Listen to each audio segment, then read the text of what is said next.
Assalamualaikum warahmatullahi wabarakatuh. Perkenalkan, nama saya Aisyah Sabila Rahmi dari PGMIA dengan NIM 191040-816. Di sini saya akan menjelaskan mengenai langkah membangun gagasan kreatif dalam bisnis pendidikan.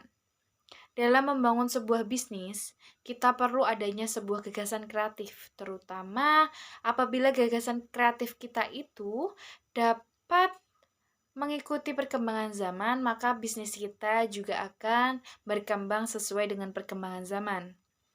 Biasanya, gagasan kreatif muncul ketika kita melihat atau menemui sebuah permasalahan. Oleh karena itu, dalam kita membangun sebuah gagasan, kita perlu menentukan bagaimana langkah-langkah yang baik dalam kita membangun sebuah gagasan yang kreatif.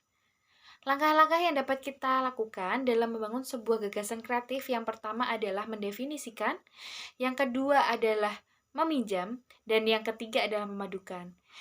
Yang pertama adalah mendefinisikan. Perlu diketahui kembali bahwasanya dalam kita membangun sebuah gagasan, biasanya berasal dari sebuah masalah terlebih dahulu, baik yang kita alami, kita lihat, ataupun yang kita dengar. Selain itu, dengan adanya masalah tersebut, ada keinginan kita untuk memecahkan masalah tersebut sehingga muncullah sebuah gagasan yang kreatif. Dalam memecahkan masalah, diperlukan beberapa hal. Yang pertama, membangun fondasi yang kuat.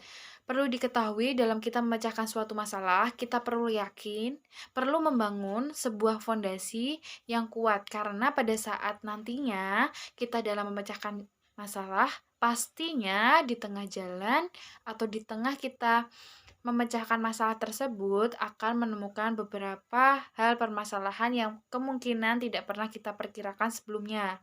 Oleh karena itu, diperlukan fondasi yang kuat agar kita tidak hanya berhenti di tengah jalan, namun kita yakin dan dapat menyelesaikan ataupun memecahkan masalah hingga masalah tersebut segera terselesaikan. Yang kedua, mengidentifikasi dan mendefinisikan masalah. Perlu diingat kembali bahwasanya dalam kita membangun sebuah gagasan berasal dari permasalahan. Oleh karena itu, kita perlu mengidentifikasi maupun mendefinisikan masalah yang akan kita pecahkan, seperti bagaimana karakteristiknya, bagaimana dampaknya, bagaimana masalah tersebut dapat terjadi, dan sebagainya. Hal itu menjadikan kita lebih tahu bagaimana sih masalah tersebut bisa diselesaikan. Yang ketiga adalah kita perlu mengetahui akar dari sebuah permasalahan yang sedang kita pecahkan. Perlu diingat kembali, dengan adanya kita mengetahui akar dari permasalahan yang akan kita pecahkan, menjadikan kita bisa memilih sebuah pemecahan yang baik, yang tidak memberikan dampak buruk bagi sekitar maupun dampak buruk bagi kita. Yang keempat, kita perlu memahami juga masalah yang melingkupi permasalahan yang sedang kita identifikasi atau sedang akan kita pecahkan. Karena dari permasalahan tersebut pastinya akan menimbulkan masalah yang lain yang mungkin dapat kita perkirakan sekarang ataupun nantinya bisa terjadi. Sehingga apabila permasalahan yang sedang kita pecahkan itu memberikan, kita dapat meminimalisir permasalahan yang mengikutinya. Langkah pertama yaitu identifikasi dapat kita lalui. Langkah kedua adalah meminjam.